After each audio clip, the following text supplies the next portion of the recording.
최근에 한국에서 베스트셀러로 이렇게 팔리고 있는 소설책 하나가 있습니다.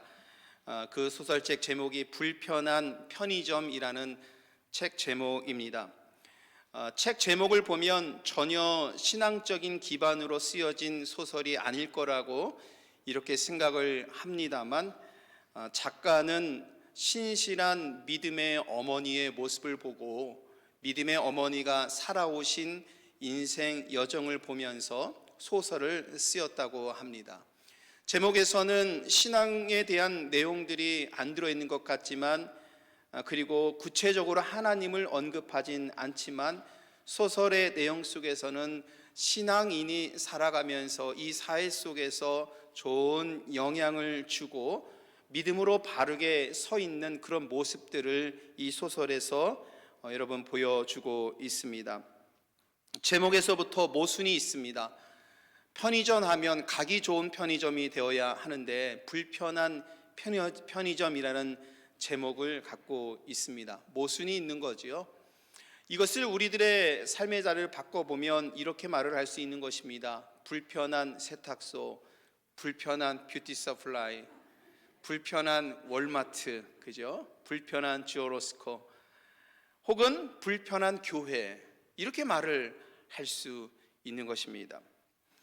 제목만 보면 우리가 왜 편의점을 불편하다고 말할까 이해가 가진 않습니다. 여러분, 내용은 이렇습니다. 지갑을 잃어버린 편의점 주인이 지갑을 찾아준 서울역에서 지내고 있는 한 노숙자를 만나게 됩니다.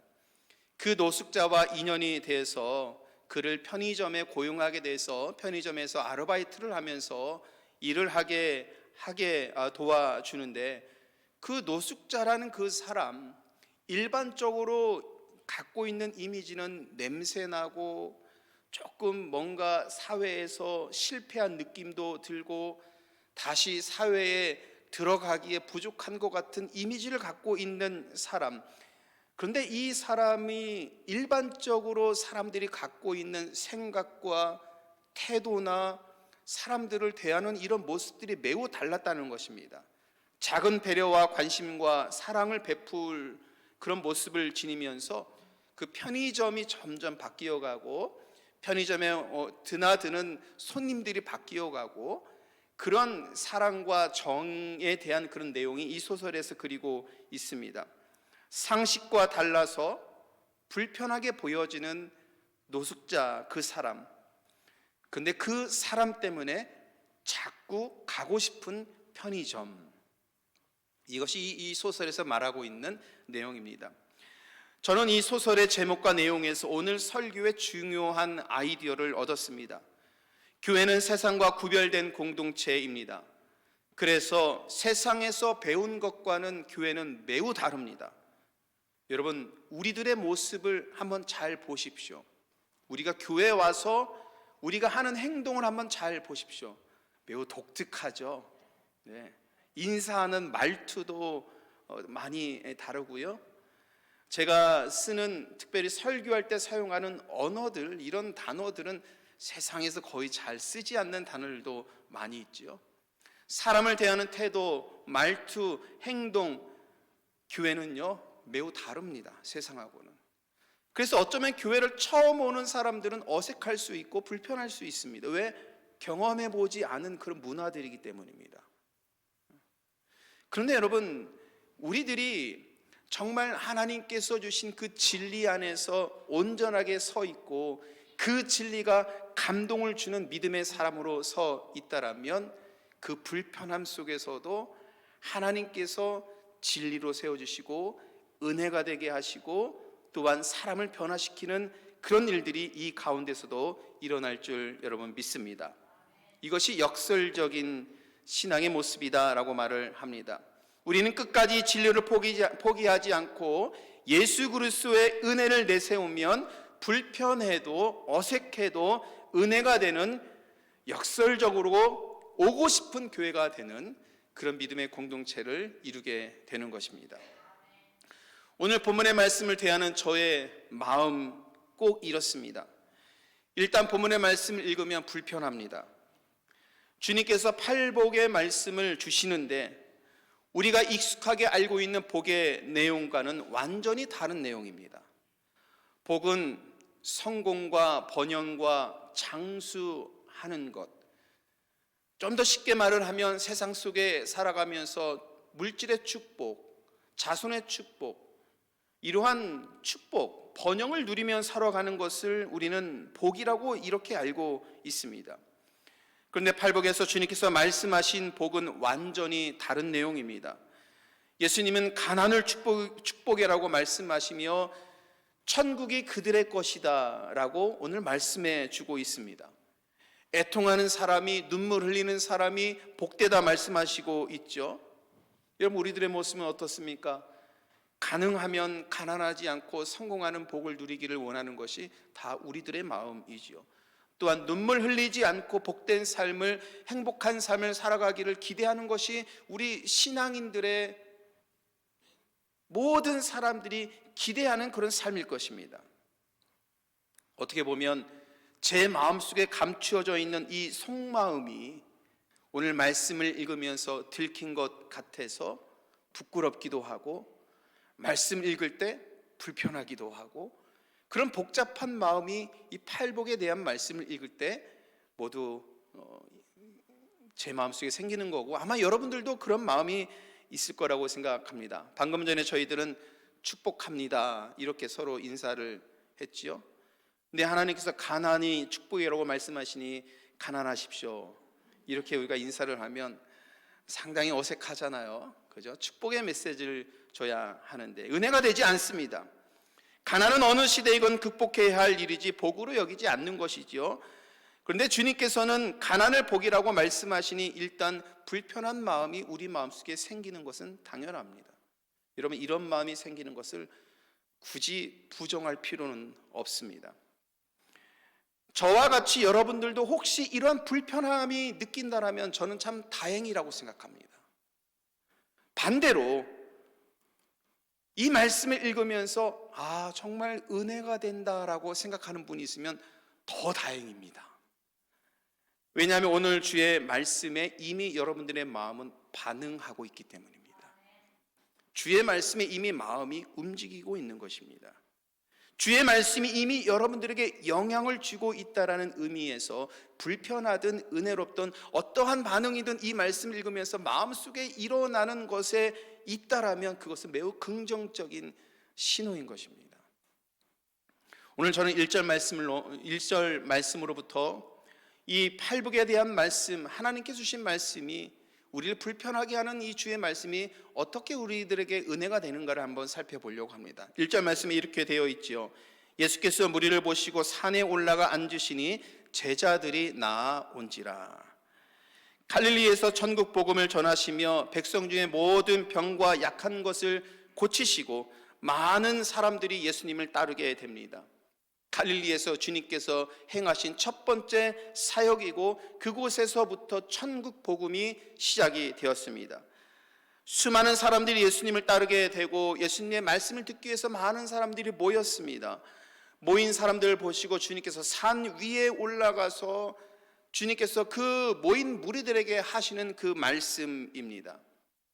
갈릴리라는 그 지역의 특징을 보면 정말 목자 없이 방황하는 그 영혼들, 그 수많은 영혼들이 이제 예수님의 말씀을 듣기 위해서 산 위에 오르는 것이죠. 머릿속에 그 그림을 상상하셨으면 좋겠어요. 우리 주님께서는 한 사람도 주님께서 하시는 말씀에 소외되지 않도록 산 위에 올라가셔서 밑에 있는 모인 사람들을 향해서 한마디 한마디 예수님 최선을 다해서 한 단어 한 단어 아무도 소외되는 사람이 없도록 산에서 하시는 그 말씀, 여러분 이것이 산상설교입니다. 산상설교는요 팔복만이 산상설교가 아니에요. 오늘 5장 1절에서 12절까지의 말씀을 읽었는데 산상설교의 첫 문을 여는 말씀이 팔복에 대한 말씀이고 팔복은 7장까지 이루어져 있는 이 5장, 6장, 7장의 이 모든 말씀이 산상설교로 우리는 읽을 수 있습니다. 제가 말씀을 읽으면서 예수님 주변에 모인 사람들에 대해서 생각을 해 보았습니다. 지난주에 갈릴리의 가버나움이라는 지역의 특징을 우리는 함께 살펴보았는데요. 상처와 한많은 인생을 살아가는 사람들이다라고 말씀을 드렸습니다. 그들이 경험한 세상은 어떠할까요? 새벽부터 하루 일과를 시작해서 밤늦게 끝날 정도로 고된 삶을 살아가는 사람들, 그들이 겪고 있는 세상입니다. 손에 물집이 잡히도록, 발이 불어오도록, 허리와 어깨가 저리고 아프도록 하루 종일 일을 해도 모아지는 것이 없는 것 같은 삶에 익숙한 그 세상을 경험하는 사람들입니다. 그들이 경험한 세상은 재물이 능력으로 평가되고, 권력이 있으면 사람의 됨됨이도 좋다라고 사람들이 생각하고, 힘이 있으면 그 사람을 다 부러워하고 본받기를 원하는 그런 세상입니다. 힘 있는 사람이 갑질을 해도 대꾸 한번 하지 못하고 하루 먹고 살면서 안간힘을 쓰는 사람들, 그 사람들이 경험하는 세상이라는 것입니다. 예수님의 주변에 모인 사람들이 경험한 세상이 그런 세상이었습니다. 당시 로마가 지배하던 시대에서는 일반 백성들이 살아가기에 너무나도 어렵고 힘겨운 세상이었지요. 사랑하는 성도 여러분, 오늘 주의 말씀을 듣기 위해서 이 자리에 나오신 여러분들이 경험하는 세상은 어떻습니까? 여러분들이 살아가는 세상은 어떻습니까? 여러분들이 살아가는 그 삶의 자리에서 여러분들은 세상을 어떻게 바라보고 있습니까? 그런데 이 자리에 모인 사람들은 예수님의 말씀을 통해서 새로운 세상을 봅니다. 천국 복음이 인생들을 위로했고 삶의 상처들을 치유했습니다. 병든 자들을 고칩니다. 약한 자들을 세우십니다. 이것이 주님께서 하시는 첫 사역입니다. 그런 사람들, 즉 세상에서는 귀하게 여김을 받지 못했던 사람들이 예수님을 통해서 천국은 모든 자들을 존귀하게 여긴다는 것을 알게 되고, 그 새로운 세상을 그들은 만나게 되고 그 새로운 세상을 보게 됩니다. 그래서 여러분, 팔복은요, 하나님 나라를 설교하시는 그런 말씀이고요, 주님이 통치하시는 나라에서 누릴 복에 대한 말씀입니다. 이런 믿음으로 팔복을 읽을 수 있어야 합니다. 예수님은 상처받은 사람들이라 해서 무조건 그들을 받아들이는 것만이 아닙니다. 회개하여서 주의 말씀 듣기를 원하십니다. 주님의 목적은 그들이 하나님 나라를 믿게 하는 데 있습니다. 그래서 여러분, 산상설교를 이해하는 첫 번째 관문, 그리고 오늘 주님께서 첫 번째 8가지 복에 대한 말씀을 하시는 이 말씀, 우리가 더 잘 이해하기 위해서는 6장 8절의 말씀을 기억해야 됩니다. 6장 8절에 이렇게 말씀하시죠. 그들을 본받지 말라, 이렇게 말씀합니다. 세상을 본받지 말라는 것입니다. 그들이 살아가는 세상, 그들이 경험한 분명한 그 세상, 그들의 삶의 자리에서 경험한 그 세상이 있는데, 천국을 살아가는 사람이 되기 위해서는 그 세상을 본받지 말라는 말씀입니다. 여러분, 산상설교 많이 읽으셨죠? 또 이 산상설교에 주시는 은혜들 많이 누리셨죠? 근데 오늘 이 설교를 통해서 여러분들이 꼭 기억하셨으면 좋겠습니다. 이 산상설교 팔복을 이해하기 위해서는 6장 8절, 그들을 본받지 말라는 말씀이 먼저 마음속에 들어와야 합니다. 여러분, 그리고 이 말씀은 레위기 18장 3절의 말씀을 떠올리게 하는데요, 우리 레위기 말씀은 같이 읽도록 하겠습니다.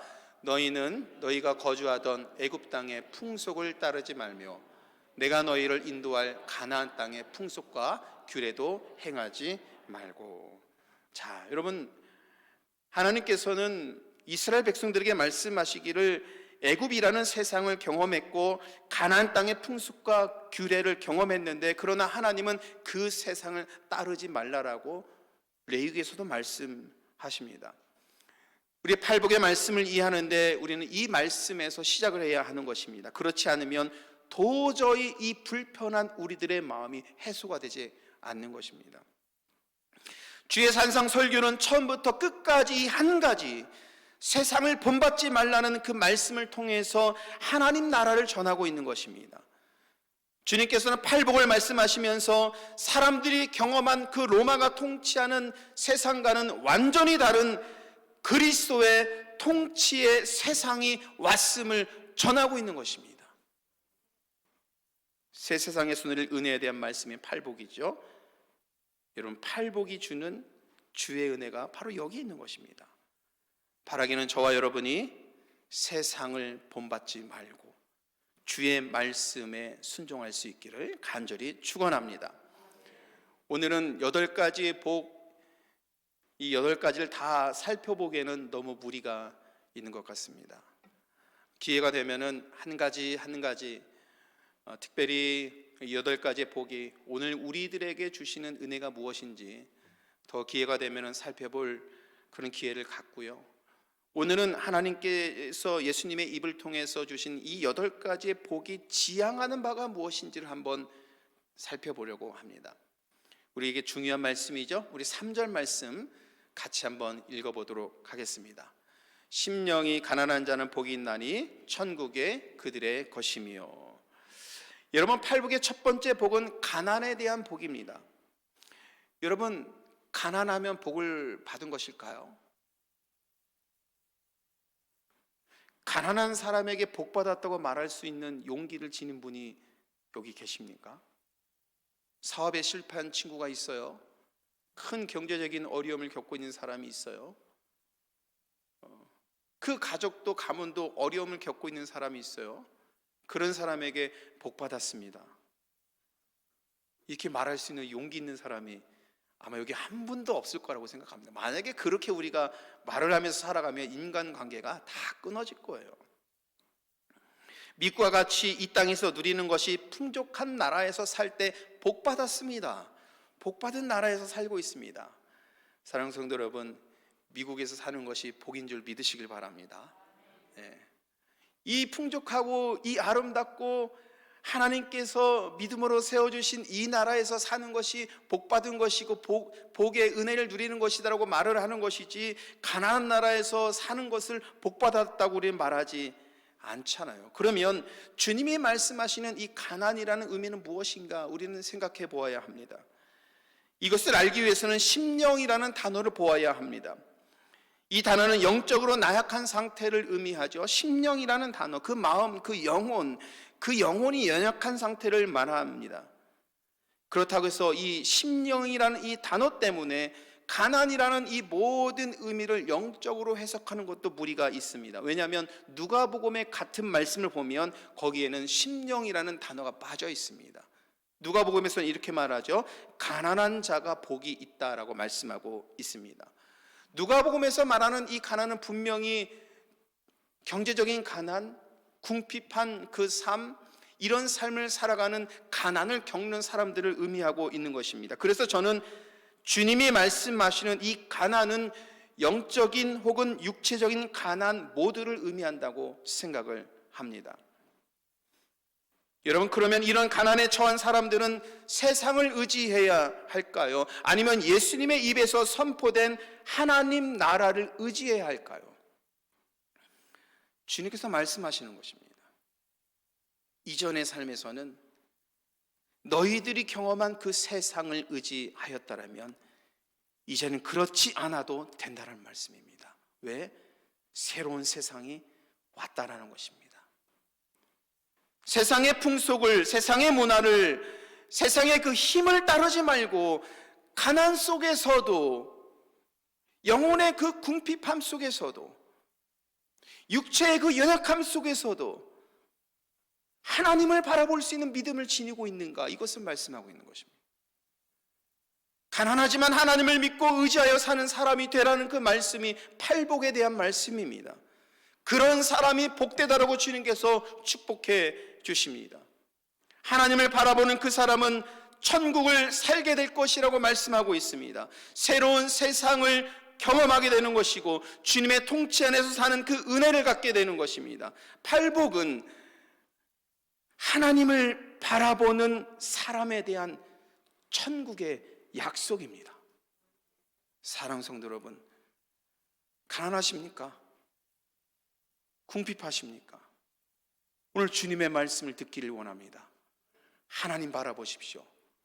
그 믿음 가운데 천국의 약속이 이루어질 줄 믿습니다. 이렇게 천국을 약속하시는 주님의 말씀으로 우리는 팔복을 읽어야 합니다. 주님께서 복 있다 하는 사람들의 형편을 보면 가난한 사람들, 애통하는 사람들, 여러분 가난한 사람이 애통하죠. 그렇죠? 애통은 무엇입니까? 자기 삶의 고난과 애환과 슬픔과 상처를 지니고 눈물을 흘리는 사람입니다. 기도만 하면은 눈물 흘리고, 하나님만 생각하면 눈물 흘리고, 자기의 지난 과거를 삶을 돌이켜보면 눈물 흘리고, 지금 내가 받은 상처와 서운함과 아픔들을 생각하면 눈물 흘리고, 애통이라는 것입니다. 심령이 가난한 자가 애통하기 마련이에요. 온유한 자, 목마른 자, 세상에 다 연약한 자들을 의미하고 있는 것이죠. 더 나아가 핍박을 받는 자들도 복이 있다 하시니 천국이 그들의 것이더라고 주님께서 말씀하십니다. 사람들이 세상에서 경험한 방식과는 완전히 다른 주님의 말씀, 그래서 하나님 나라 방식으로 사는 사람들은 여러분 오늘 설교 제목과 같이 역설적인 삶을 살기 마련입니다. 세상에서는 성경적으로 사는 사람들을 복이 있다 말하지 않습니다.